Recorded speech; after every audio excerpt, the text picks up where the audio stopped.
all for being here for that. Thank you. Giving us this good moment. A lot of, went through a lot with all of you while we were making this, and so it's wonderful to see you and know that this is a gift. This is a gift to you. This is for your organizing. This is for, until we win. That's right. Hell yeah. Until we win.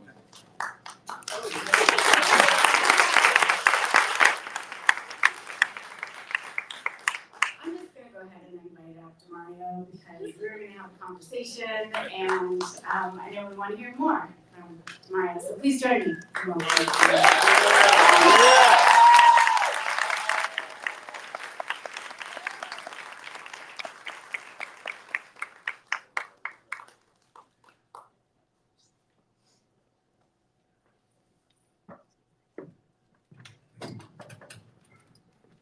Judgment Day, Sean.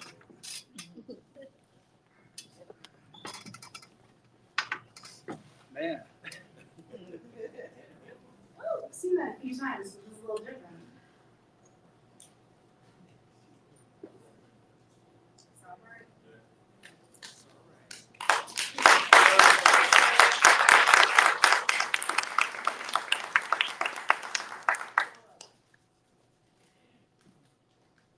I really thank everybody being here tonight, and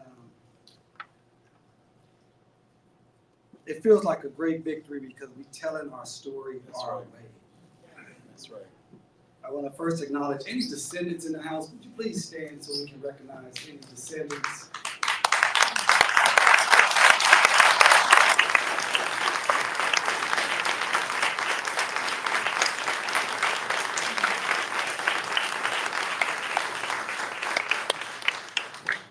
And of course, we have, I think, the star of the show, Mother Leslie Bennett.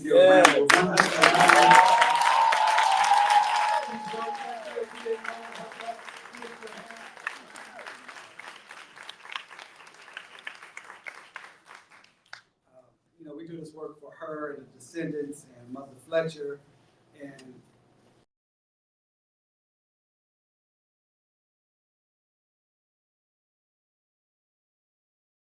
here with us physically, but I know he's here in spirit. So Malia Muriel, will you please stand and be recognized?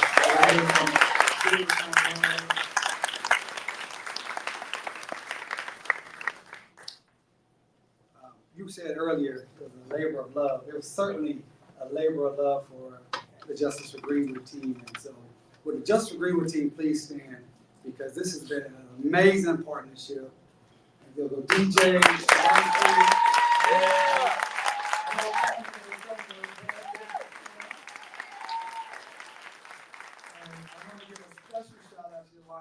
she's been the point.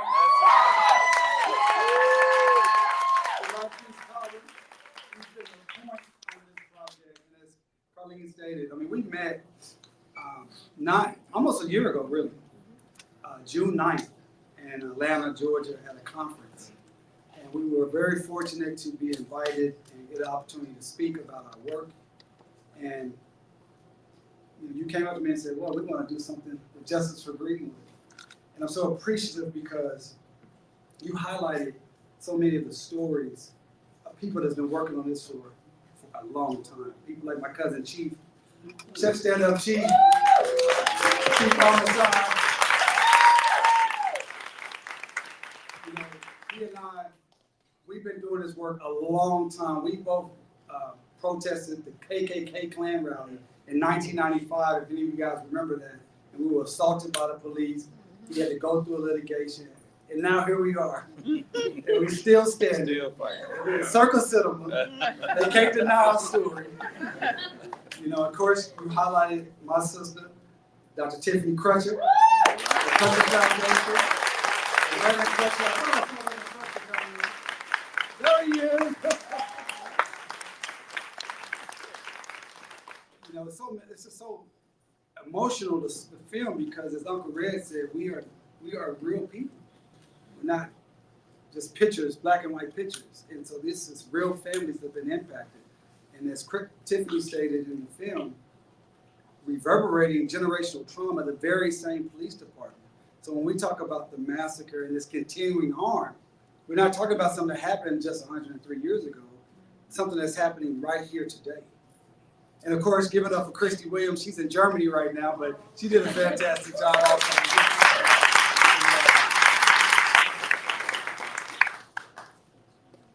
You know, my wife's been buying stuff from LUSH for a long time. I kind of remember that. I remember saying, you know, we're from LUSH, and you were like, this is coming from a weird place, but I know about it. Exactly right. And my wife, Mia Fleming.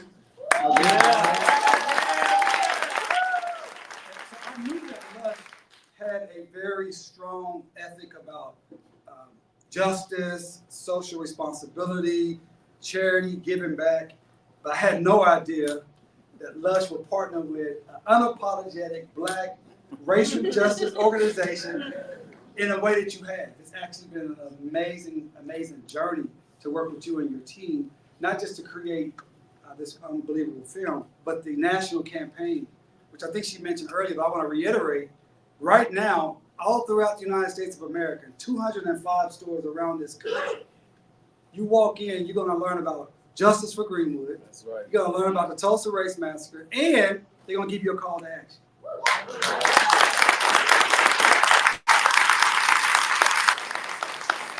So my staff worked with her team to help actually put together training materials. So when people walk into LUSH, those managers have been trained and have information to provide customers. I've never heard of anything like it before. It's very immersive experience. I mean, we have these folks here who are doing it at Woodland Hills starting today, and so they've gone through the training, but it's about 2,100 staff in the United States. So for them too, this opportunity for them to learn about what happened here, for them to learn about the ongoing harm, and for them to be part of Green Reparations. No, that's just,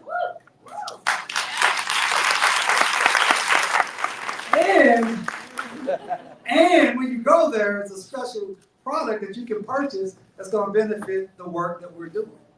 So this is just a, like you said, very immersive, holistic, comprehensive partnership, which all of y'all in here, so many of you who know me very well, they're in now. They're in it for the long haul. So. I mean, I would add just briefly to that too, that when we do the campaigns, like, you know, your work and all of your work, like, transforms us as a company as well. So we weren't, you know, we didn't know everything, we didn't know how to go about it, and so it's really taking leadership from you, it's taking leadership from Dr. Crutcher, it's taking leadership from everyone we've been so honored to meet, thanks to your trust in us, and so it makes us better. A campaign like this makes us better. For sure. Thank you. Well, thank you. And I also want to thank, because we wouldn't have Miss Mother Randall here if LaDonna was not so faithful in making sure that she has Mother Randall where we need her to be. And I thought, LaDonna, your words on this film, you know, LaDonna, you don't know, she's very quiet. I gave her a heads up today. I said, you know what, you're actually a star in this movie, just so you know. She's like, I don't want to do any interviews, I don't want to talk. But she did a good job, didn't she, guys? Yeah.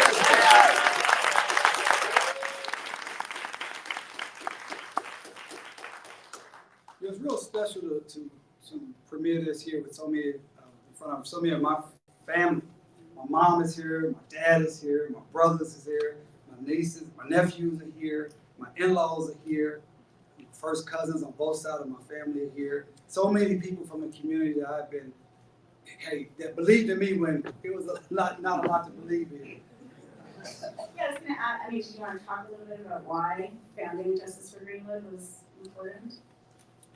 Yeah, it was important to me because it really goes back to my grandparents, Mom and Daddy Brown.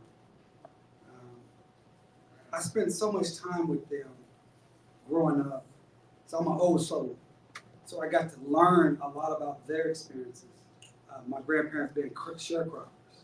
My grandfather working what we call the trash man. They call him a sanitation worker today, but a trash man, and how he had to have that job and then work at a bank and then come home with his shotgun to protect the family because they were the first Black family on their neighborhood.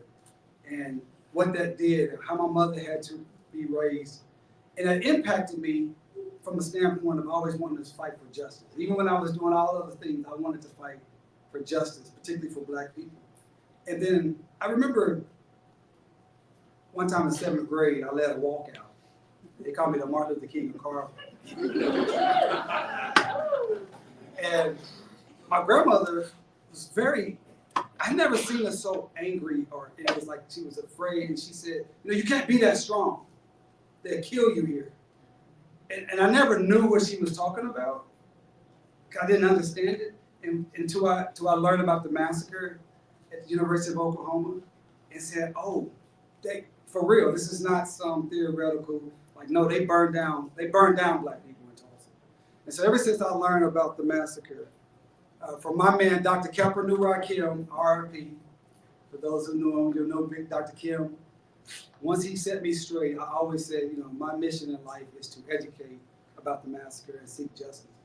And so when we did the litigation in the early 2000s, I was very fortunate to be a part of the Reparations Coordinating Committee with Professor Charles Ogletree, Johnny Cochran, and many other great attorneys. We did fantastic work, but I think one of the things that I always thought we could do better is better engage the community. And so I said, if we ever do this again, we want to engage the community. And that's why it was so important to found Justice for Greenwood and create an organizational structure that this is not just about litigation. It's like I said on the film, it's about education, organizing, mobilizing. And we want to have a structure because we understand that individuals do not beat institutions. And that's why they destroyed the whole of Greenwood, because Greenwood was an institution. So we want to build a strong institution that can be here, not just for this fight, because we don't want to just fight forever, but for the thriving nature. So that's why we did Justice for Greenwood. That's why we have 4 practice areas of programs. We have our Read Our Greenwood, which is all about genealogy and oral history for our descendants. We provide that free of charge. We'll do your genealogy, and once you get chronicled in your genealogy, we're going to take your oral history, and because we believe so much in your story and your time and how it's helpful for our work, we're going to pay you a $500 honorarium. Now that's not reparations, that's just the right thing to do. We have our education, what we call education and truth telling. So we want to continue to set the record straight about Greenwood and Black Wall Street. For instance, everybody talks about Black Wall Street, but Black Wall Street was just a part of the Greenwood community. That's an important distinction because Greenwood was not about some capitalistic ideal or dreamland. It was a community that believed in cooperative economics and loving each other. So when we extrapolate out as Black Wall Street, Black Wall Street, Black Wall Street, we kind of lose what actually built Greenwood. Then we only know about 10% of what happened during the massacre. We know nothing about all the white families. It's always about, our descendants, and that's good. But we also need to know about the perpetrators and name those names. Yes. And making sure that we can tell a holistic story. And then the story is more than just a massacre. Greenwood started in 1905. But as we said in the film, why was Greenwood started? You got to tell the story about the Black Creeks, the Black Cherokees, the Black Choctaws, the Black Seminole, the Black Chickasaws. You got to tell the story that Greenwood, yes. You got to tell the story that Greenwood was the city where all these Black towns, Tallahassee, Grayson, Summit, all these Black towns, Boynton, Bowling, they all fed into Greenwood. So although there may have been 10 to 12,000 residents, it could be 15, 20,000 people in Greenwood at any moment. But we don't understand that history, so that's part of our education and truth telling. And then we have, with the litigation, we call it fight for your rights and your dignity. And we got that from another survivor, some of you may have heard of, Hal Singer. Hal Singer was a very, very famous musician who lived in France. He left America in the 1960s, primarily because he felt like he could never get justice here. He was going to be one of our survivors with Mother Randall when we initially filed our litigation, but he died in August of 2020. And when he died, before he died, I was talking to his wife, who's now deceased also, unfortunately. And she told me he was blind, he had just had a stroke. He was basically in hospital. And I said, well, I'm sorry to contact you and bother you with this. And she admonished me. She said, no. Hal is going to fight for what happened to his parents until he dies. She said, I'm gonna send you something. She sent me a letter the House Senior sent to Professor Ogletree in 2007. And to paraphrase it, he said, hey, we never get what we deserve in Oklahoma or in America as black people. But we must always fight for our rights and our dignity. Yeah. And that's what we're doing at Justice for Greenwood. And that's what our program is called. And our last program is our Black Wall Street Legacy Fund, where we provide grants and scholarships and support for community-based organizations and descendants. And I'm happy to report, as of today, we've given over $500,000 back to the Greenwood and the city of Greenwood.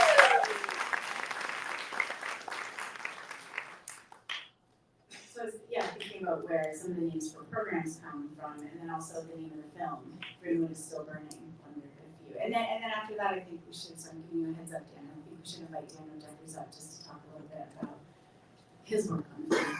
Absolutely. Well, I see my man Chad here. Chad, you didn't raise your hand when I said staff, but Chad Clayton, he's been with us for 4 years. Actually, Greenwood Is Still Burning was really the basis of our public nuisance lawsuit. Because in the public nuisance lawsuit, again, we would say this is a continuing harm. This is still going on. And I was trying to figure out a way to convey that in a very succinct manner. And I remember working with Chad. I said, I got this idea. And all of y'all that know me, you know, when I get on the idea, I'm on it. And I had Chad on the phone for hours, and we were just going through, trying to figure out how to convey this. So the very first graphic that we ever made, in this new work, this new time around, was a graphic of a little boy looking out of a window like downtown into the Greenwood District, and it was still burning. And I said, Greenwood is still burning. And Greenwood is still burning today. And as Chief said in the movie, it's still burning until it's not. Just because you don't want to talk about it or you want to make up fantasy stories that things are great and Tulsa is trumpet, no, Greenwood is still burning. And Greenwood is beyond just the 40 blocks. North Tulsa is still burning. And that's what we're talking about. And that's why we wanted to bring that to the film. You guys think that was a good title? Yeah.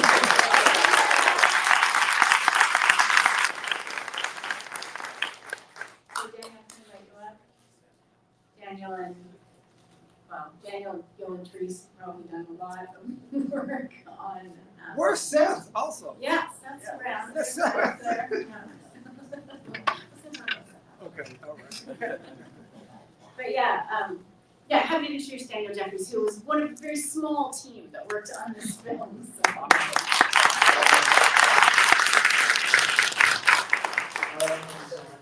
Yes, I'm Daniel Jeffrey. I'm one of the filmmakers of LUSH and one of the 2 filmmakers who worked on this film. Gavin, who is the director, cinematographer as well, he wishes he could be here. He's in the UK today, so I'm here as, in lieu. But I was here for the shoot. It was just the 2 of us on the crew and B-Cam, Sam, and I edited on the phone. And so amazed and thrilled and shocked to be here today. Tremendous honor.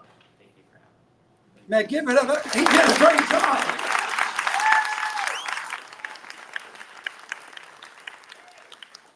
So we say that we captured about 7 hours of footage, right? We still get down to what we initially said was going to be 12 minutes, and absolutely could not. Come on, 12 minutes. 12 minutes. So Daniel, just, I don't know, maybe an impression of having, you talked about how you listened to everyone. I was telling Dr. Crutcher earlier, we spent a lot of time with you recently, not just in the interview, but also in the edits.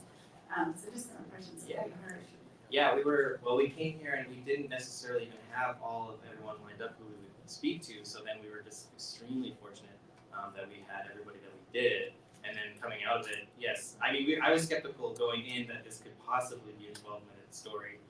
And then, yeah, sure enough, we had 6 hours of the interviews, and it wasn't like 6 hours of people who aren't experienced talking on camera or telling their story. It was excellent.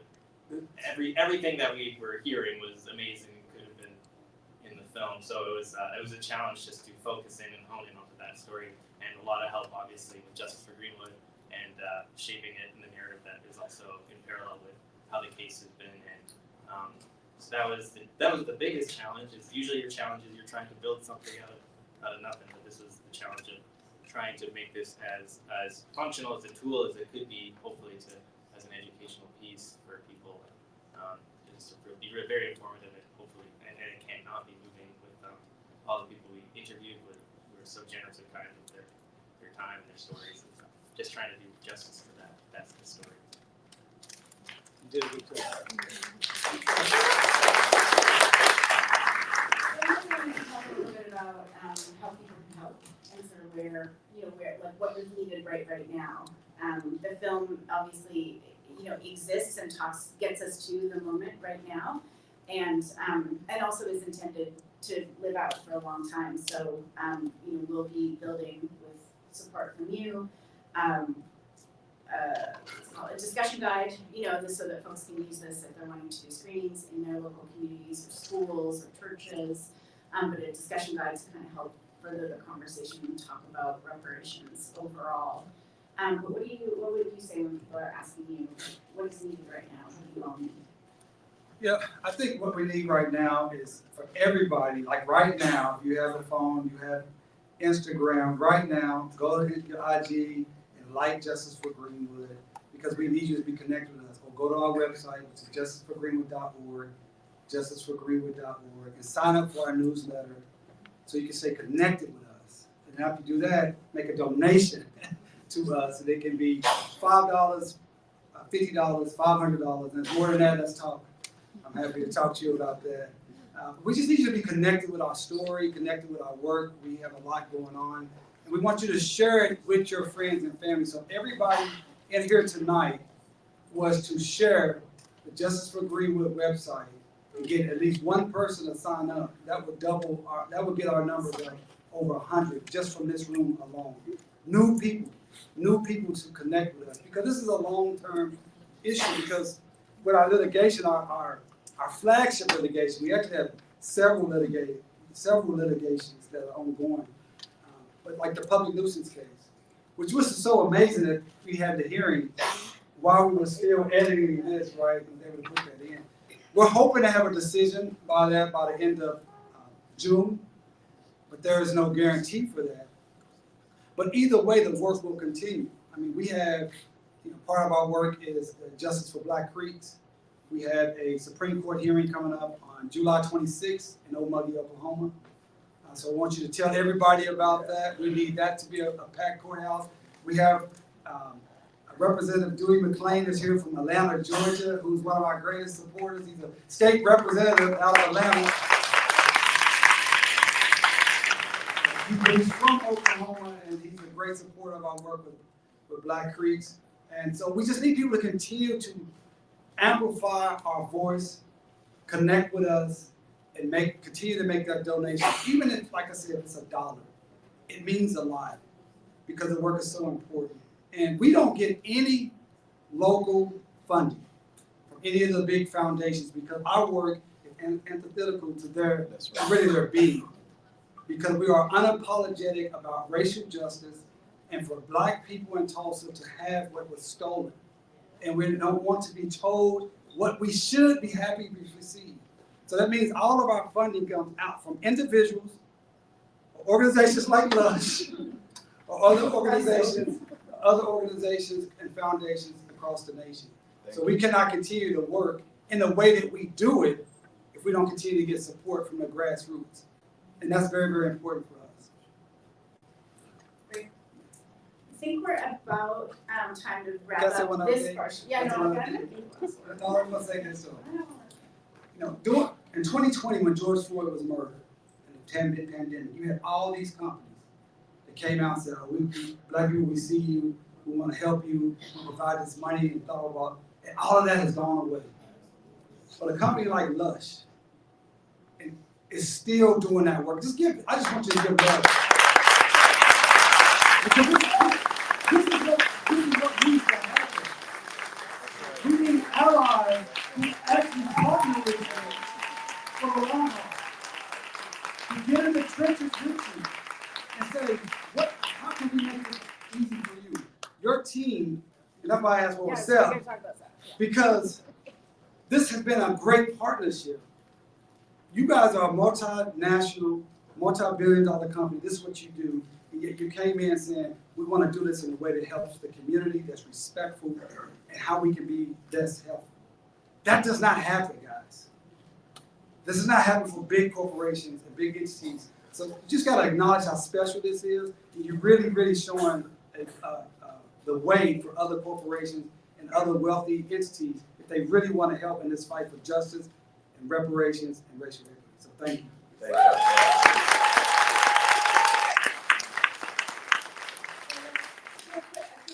Call out to Seth Waxman, who is my colleague and has been the main contact and the main amount of work. So you can stand up, Seth, because I know you don't want to come down here, but Make him come down. Make him come down. Appreciate it very much, and we are entirely invited to hang out a little. I know you've been in this building a long time, but more in the foyer. We are moving out. There is a film here later tonight. But more conversation in the foyer. I know Jasmine has talking about the genealogy workshop coming up, so folks want to get more information about Justice for Greenwood. You did hear a little bit that there's LUSH stuff out there, so when you see the bags, these are our gifts to you as well. And thank you so much for coming. One last word? Yeah, I want to pub Legacy Fest tomorrow. Yes. If you don't know about Legacy Fest, Dr. Crutcher, Terrence Crutcher Foundation, and we're happy to partner with her once again. But the main act is Anthony Hamilton. So it should be an amazing time. And then on June 15th, we are doing a free genealogy workshop that Jasmine, here we stand up, Jasmine. We are Greenwood director. She's female. We have 3 amazing genealogists that are coming in. This is entirely free. You want to get there, learn your family history, so please put those 2 things on your calendar. Thank you. Thank you.